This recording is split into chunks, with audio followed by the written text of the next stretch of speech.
Welcome, pirates of all eras. This is 100 Beast Kenshi bringing you One Piece, chapter 1043, We Die Together.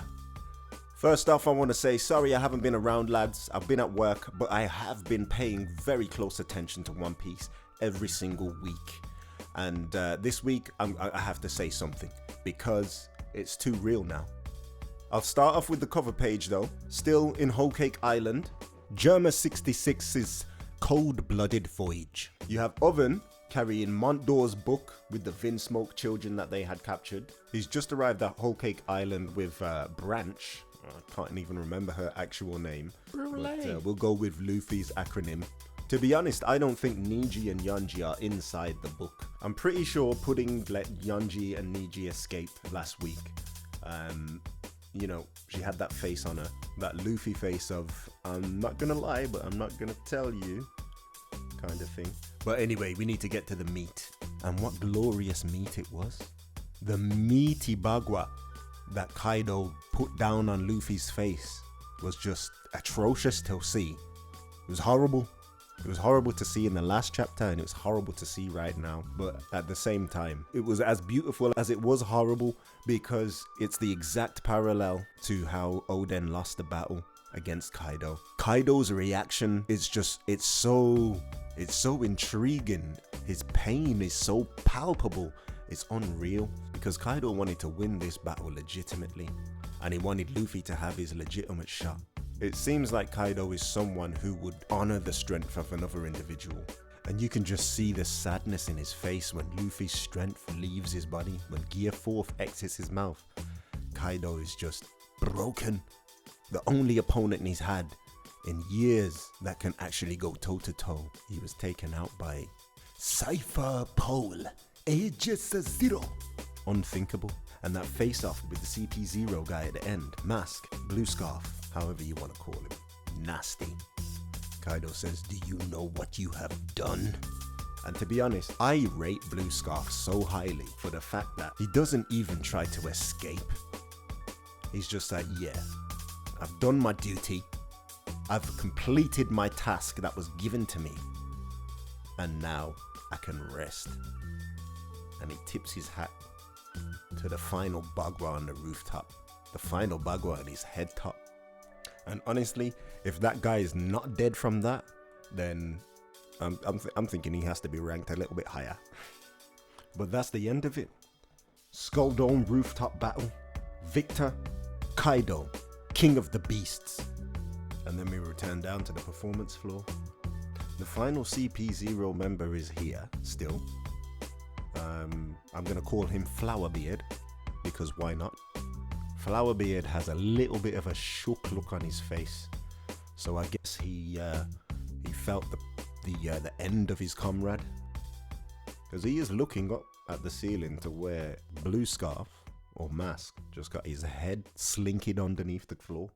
It seems like maybe now he can't hear the voice of his comrade. He can't hear the voice of Blue Scarf, which this is what everyone's referring to now when they refer to the usage of observation haki to get a sense of the combatants on the battlefield. Each person, even Momonosuke, they say they can't hear the voice anymore. So this is just the scans still, but maybe the official will make that little bit a bit clearer. Either way, if you're saying that through the usage of observation haki, you're able to hear, or you're able to sense the voice of an individual, voice as in perhaps the soul or the fighting spirit, which begs the question, is the voice of all things based in some sort of observation haki? Is it a high level of observation haki akin to Conqueror's Haki coating? Cock vision. When it comes to Conqueror's Haki coating, we know that it increases the potency of attacks that use haki already, potentially, or just attacks in general. But what is the application of applying Conqueror's Haki to observation haki? Is that something that will lead you towards the voice of all things? Or is it more of a case of, if you are able to use Conqueror's Haki and you have innate ability with observation haki, does that make you somewhat predisposed to obtaining the voice of all things. And then when it comes to the voice of all things, with Roger, he was able to understand the poneglyph using the voice of all things. Oden was able to hear the voice of Zunisha along with Roger. Further still, Momonosuke and Luffy are able to hear the voice of Zunisha, but Momo is able to communicate. But then Luffy, Luffy appears to be using observation haki or conqueror's haki or the voice of all things to communicate with others. I think it's fair to say that he experienced a haki bloom during Roof Peace when he began using conqueror's haki coating. So the question is, when he went through that awakening of haki, of armament haki, of conqueror's haki coating, did he at the same time awaken a higher tier of observation haki, or a higher tier of the voice of all things, or maybe not even a higher tier, just he's able to use it now? There are so many questions still, even though we get the revelation that we get at the end of this chapter, which I'll talk about when we get there. There's still so many questions. So moving on in the chapter, Kaido returns to the live floor to tell everybody that Luffy's dead, he's in charge, he's gonna land on Nagashima, and everyone in Wano will be his slaves. Women, children, it doesn't matter who you are, you're all gonna be slaves and you're gonna work until you die, and it doesn't matter if you die because I'll be able to replace you at a whim whenever I please. And honestly, this is something menacing from Kaido. This is the most menacing Kaido has been throughout Wano. Because from my perspective, all the way up until this point, Kaido he's been measured, except when he's drunk. He's been calculating, man's moving islands, and he's been disciplined like Vladimir Putin. He knows what his goal is. He knows how he's going to accomplish that goal, and he's going to proceed accordingly. But at the beginning of this chapter, or the middle of this chapter, where he's lost the opponent that he's longed for, he seems to have gone into some sort of rage mode. Like Dragon Rage mode, like Berserk mode. Maybe he didn't come out of Berserk mode after he witnessed the end of that battle. At the moment, he's just ready to dominate everybody in front of him. Everyone in the room right now, you answer to me. I'm the victor of this battle. But with a sour taste, with a very sour, just a nasty taste on the tip of the tongue when he says that. Ugh. Kaido comes with a demand as well. Bring me Momonosuke. This doesn't end until then, because of course, in order for the entire raid to be completely over, to be done, Momonosuke has to die, doesn't he? The heir to the throne of the Kozuki has to die. And it's actually quite a little bit touching because Yamato is pleading with Momo to go and face Kaido in the final battle. Even though Kaido is beaten to all hell by Monkey J. Luffy, Momo's not ready, even in dragon form. The argument can be made that perhaps if he shows up in his human form, in his Kozuki Oden form, he could paralyze Kaido with fear long enough for him to get the W, to cleave the head off with a blade. But I don't know, Momo hasn't trained with the sword or haki for long enough to be able to cut Kaido's head off. And he knows this. He says to Yamato that the only thing left to do is to surrender.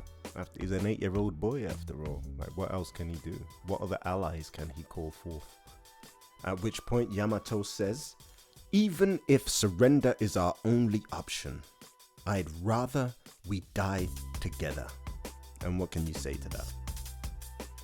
I mean, the climax of this raid of Wano Country, ooh, it's heating up. It's heating up. I'm talking about the Imperial Flame. Whoo! I can hear the drums of liberation. This is the first time in 800 years. He is there without a doubt. Joy Boy.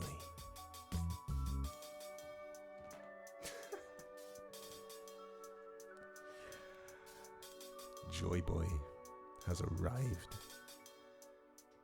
Whoo! This final few panels. The final panel. Oh God. The final page, the last few panels, are just the stuff of legend. It just, you read it and it just makes you want to start speaking Spanish and just, bellissimo, mwah, excelente. Oh God, it's just too good. This is too good. I think one of the funniest things about this final panel is that Luffy actually looks like Joy Boy, the YouTuber. Shouts out to Joy Boy. I think he's low-key working on Oda's staff. You know what I mean? Oda was like, yeah, bruv, you can have this logo, but just tell everybody that it's you get me? It's so interesting that Zunisha is the one that recognizes him and tells Momo. And then you have to wonder, now that Luffy is Joy Boy, is he able to command Zunisha? Is he gonna be able to commune with Zunisha in the way that Momonosuke does? And then also, is Zunisha a Straw Hat now? There's so many questions. The drums of liberation.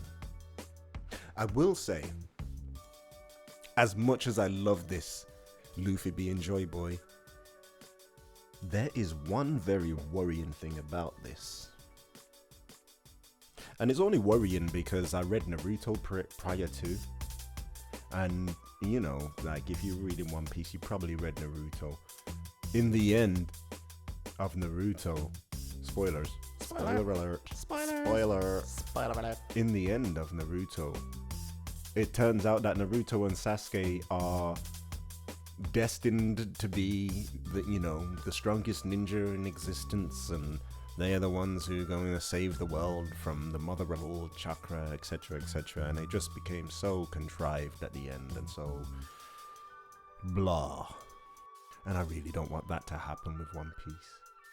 If it was a case of Joy Boy was an individual who existed back in the Void Century or prior to the Void Century, and Luffy is an individual who exists now, and they are both separate individuals, however, their actions is what links them and makes them the person, the Joy Boy, then that I think that would have been a far better scenario, just for me personally. But that depends on how Oda approaches this situation, because we're gonna have to wait and see. But it could go one of two ways, you know what I mean? Is Luffy going to remain Luffy, or is he now going to be Joy Boy? And if he is now Joy Boy, how do we accept the loss of Luffy? I don't know. I doubt Oda would go that far to completely change the main character's personality, but I don't know. It's problematic when you start placing destiny upon characters. And, you know, by and large, the entire story is based on the destiny of the Straw Hat Pirates, but I would just rather Joy Boy and Luffy be separate individuals, and through information Luffy obtained, he is able to carry on Joy Boy's will, in the same vein as Yamato carrying on Oden's will. I feel like that would have been a better scenario for me. But I don't hate this. I don't. That final panel had me grinning from ear to ear, just like Joy Boy's logo. Ooh, it's spicy, it's spicy, it's spicy. What has also been blessed with 13 delicious herbs and spices is Luffy's Devil Fruit Awakening. At present, he has the Colonel's secret recipe. We don't know how this fruit is going to awaken, and based on what the Gorosei have been saying, the Gomu Gomu no Mi is not the real name of the fruit that Luffy holds. So then, what kind of fruit would that be? It has the properties of rubber. It can withstand lightning. It stretches and bounces. Like tig old biddies. But then when it awakens, what then? What does it become? Luffy's hair, and it looks like his whole body is turning, I don't even know. It looks like he's becoming even more rubbery than before, but how? What kind of fruit could it be? The stretch no Mi. The Fuzen no Mi. The Stretch Armstrong no Mi. I don't know, mate. If he does become like Mr. Fantastic, then his stretching abilities are gonna go through the roof. He won't need to blow air into his limbs to expand them. But then that's still just the stretch fruit, or the Mr. Fantastic fruit. I was actually thinking about a theory prior to of Luffy's Devil Fruit awakening, and it's based around Conqueror's Haki coating. So when Luffy goes into Gear 4, Bound Man or Snake Man, he covers his body in Armament Haki, most of his body, and uses it to mold and strengthen the areas that need to be strengthened so that he can utilize the techniques of the Gear 4 form. So what I was thinking is that if he was to create a form that was coated in Conqueror's Haki, that would be Gear 5th, perhaps? Or an entirely new Gear 4 form. I was thinking that this is what Luffy did when he first got knocked off the roof by Kaido, when he fell into the water. Like maybe he Conqueror's Haki coated the entire Gear 4 form and attempted to fight Kaido, but lost stamina before he could land a significant blow. I mean, maybe. We just don't know. Kaido said he used Gomu Gomu no something, but we don't know. We don't know the name of Luffy's Devil Fruit. Imagine that. I mean, does it have the properties of rubber and gum? Is it the Bunji Gum no Mi? Or just the gum no Mi? Has he got the chewing gum fruit? Has he got the Wrigley Spearmint Extra? Has he got the Double Mint? Has he got the Juicy Fruit? Is he using the Hubba Bubba no Mi?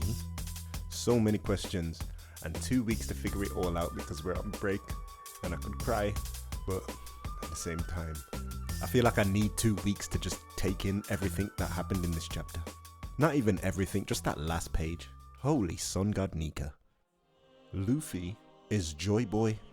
His Devil Fruit has awakened. And remember, a sword slash to the back is a true shame to a swordsman.